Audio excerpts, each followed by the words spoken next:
let's talk about Rodrigo Bentancur now, because I'm seeing a lot of ridiculous comments from sections of the Spurs fan base saying, sell Bentancur this, Bentancur's crap now. I mean, he's come back from 2 serious injuries, and yes, his form has dropped off. But we'll start off with you, Ariane. Is it worrying, the form for Bentancur at the moment? I mean, this is a guy who's clearly playing through an ankle injury. He hasn't recovered. We were quoted 2.5+ months, right? And this guy came back in 3 weeks. I wasn't even happy to see him on the team sheet when he came back. So I was like, and for some reason, that's the one game he actually played incredibly in. But then after that, he's clearly been off the pace, and you can tell it's a lot like Richarlison and his groin injury. It's exactly like that. Look, this is a guy who's just not the same player as he was, because he's playing through pain, and you can tell this guy's reluctant. This is a reluctant Bentancur. That's what it is. He's always reluctant to go in for a challenge, and that's kind of where you can see his drop off, because this guy was he was a dual monster, and in the second half of this game, at the Brighton game, I think he actually played incredibly, because that was the one time again where it felt like he had a bit of confidence back. Yeah, I'm gonna get this 50-50. I'm gonna get this. But throughout the games, every time he goes into a duel, you can see there's a bit of doubt in the back of his mind, and that's because of his injury. He's playing through it. I think he needs rest. I have no doubt in his talent. I have no doubt in his ability. I have no doubt in the fact that he's going to come back. He's clearly hurt, and it's just that simple. There's no reason to make it anything other than that.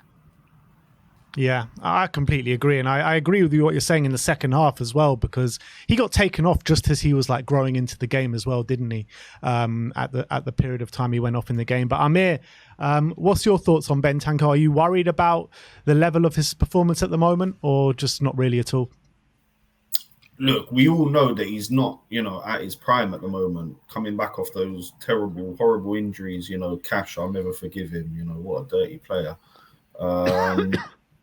But for me, the only real worry is, when are we going to see that Bentancur again that we had before the first injury? If you look back to that year, I think he was our best, not just best midfielder, but probably the best player in our team, to be honest with you. So all these fans that are talking about, getting rid or selling up or, I don't know what they're talking about. He's going to be a key player for us going forward.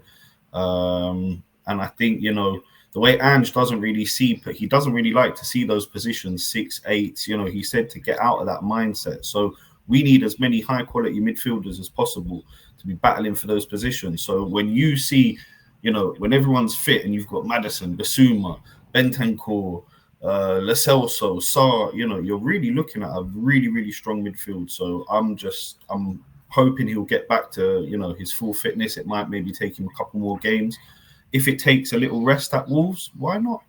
Play Bissouma up. Give what we saw at the beginning of the season. Give Bissouma, Sarr, and Maddison the reins and let them go at it, and let Lolo get to, let him recover properly. Yeah, I mean, there were worrying signs in that. The last couple of games, the Everton game at Goodison Park, I thought he was shocking.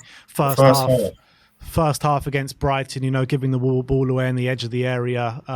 Really uncharacteristic mistakes from Rodrigo Bentancur in these games. And I would be worrying if we didn't have Yves Bissouma coming back now. With what Yves Bissouma showed in that second half when he came on, I thought he looked brilliant, to be honest. Not maybe on the offensive part of his game, but definitely the defensive part, the amount of interceptions he made after he came on. So I would be worrying about Bentancur, but now we got Bissouma back in the team. I think it gives the opportunity to Bentancur to really get back to full fitness. Yeah, I completely agree. Go on, Amir. No, I'm just saying, give him a break. That's it. Simple as that. If he needs the time, if you've brought a player back a little bit too early and he's not at full fitness, let him get to full fitness and then let him go at it. And like Ben said, you've got Bissouma there. Yeah, and you got to remember, he came, as you say, he came back early from his second injury.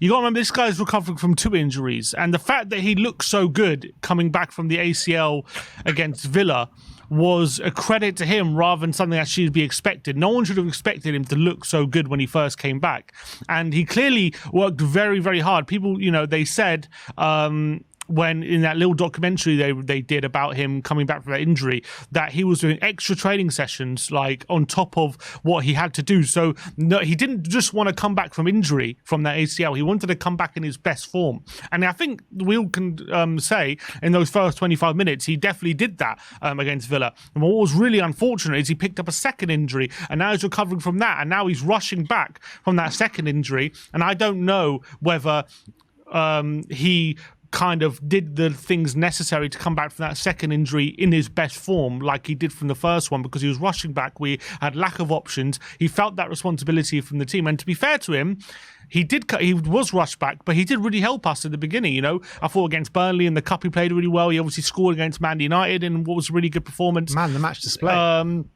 So he like, yes, we rushed him back, but he obviously was contributing to the team. Now it's a case of he's definitely struggling a bit physically. I think we can see that. He's clearly half a second off it. There are times against Brighton where, you know, Bentancur of old would release the ball a lot quicker, would have been a lot stronger in the ball, wouldn't have lost the ball in certain situations. For the penalty, for example, you can see there was like there was a half a second opportunity where he could have like released the ball to Kulusevski very quickly. He just hang on to it for half a second too long, lost the ball, and obviously we ended up giving away a penalty. And those little seconds matter at such a high level of football, especially against a very good pressing team like Brighton. So when he's being rushed back from this second injury, this ankle injury, and he's clearly struggling with the kind of rhythm and stuff like that, it's understandable why we're seeing this level of performance. For me, I think he was poor in the first half against Brighton. There were still some good things there, which people won't acknowledge because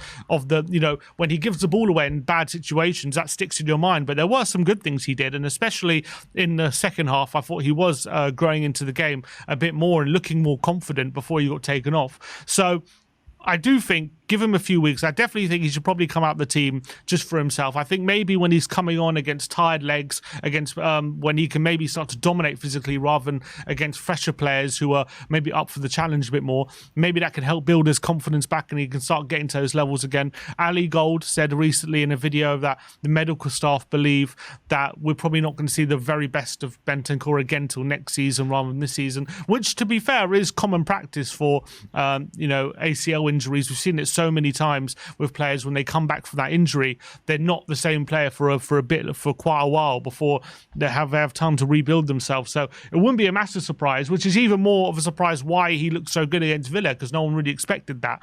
So I'm not worried about his form. It's just obviously a shame when you know such a good player, how good he can be, and then you see him putting in these performances on the pitch where he's just not up to how good we know he can be. It's sad to see, to be honest, because we know how amazing he is, and that when he's in his top form, he can be one of the best centre mids in the Premier League when he's at his very, very best. So when he's losing the ball in certain situations, he's doing that. I can understand some people, some players, some fans looking at that and thinking, "Oh, he's off it." And let's be honest, in this day and age, fans are just impatient. They kind of have this belief, like if he's playing and he's being picked by the manager, he should be ready to play. He should be 100%. He should be completely fully fit. So if he's putting in these performances, it wouldn't be because of a fitness issue or anything else, because he's being picked to play. So he should be 100% fit and he should be ready to play if he's being picked. But we all know that there's other circumstances surrounding that. As obviously he was rushed back because we had a lack of options. So I understand that. I'm willing to be a bit more patient to see the best out of him, and I think we will do it. It's just not happening right now. So I'm not concerned about ever seeing the best of him. It's just a shame that right now we're not seeing the best of him. Do you feel like that then obviously we have rushed him back, that he shouldn't have been starting all these games consecutively, and maybe we should have played a Skip or a Højbjerg consecutively in the number 6 just to ease him back in a bit? Maybe. As I say, when he first came back in, I actually thought he looked quite good against Burnley and Man United. I thought he had two good games. Too many games too soon. Maybe. But that's the staff's decision. Maybe they feel like an 80% Bentancur is better than 100% Skip. I don't know. That's maybe the decision they took. But I also think that. Yeah, so maybe. I think Bentancur's obviously a better fit for what we try to do than a Højbjerg or a Skip. I think we all know that. was it a mistake to maybe put him in? The fact that we took him off at half-time against Brentford and then we took him off after 55 minutes against Brighton would suggest that maybe it was a bit of a mistake to be starting him in this game when maybe he's not completely ready. He does keep persisting with it, but we haven't had that many options in terms of players who we can trust to play the way we want to. So maybe he feels like it's better to play him for an hour or 45 minutes than to play Højbjerg Skip. I don't know if I agree with that decision, but he's gone with it. I don't know. Maybe he's been really good in training and he looks like 100% fit and he looks ready to play, and then he comes to the game and he isn't quite on it. So it's hard to completely criticise, but definitely at the moment, for me in the next game, not for like a punitive reason because I think he's been like terrible. I just think he just needs to build his way back into the team, and Bissouma's now ready to play.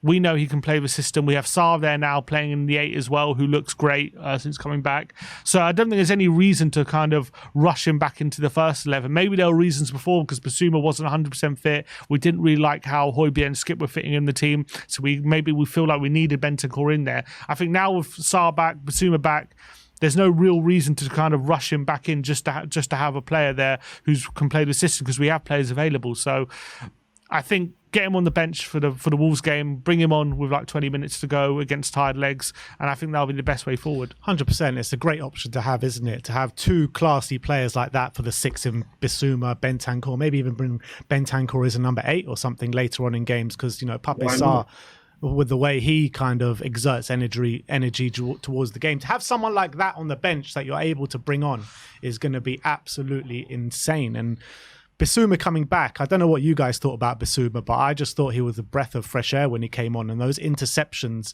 that he was making in the middle of the park, he came on with a bit of an aura about him. I don't know what you thought, Ariane.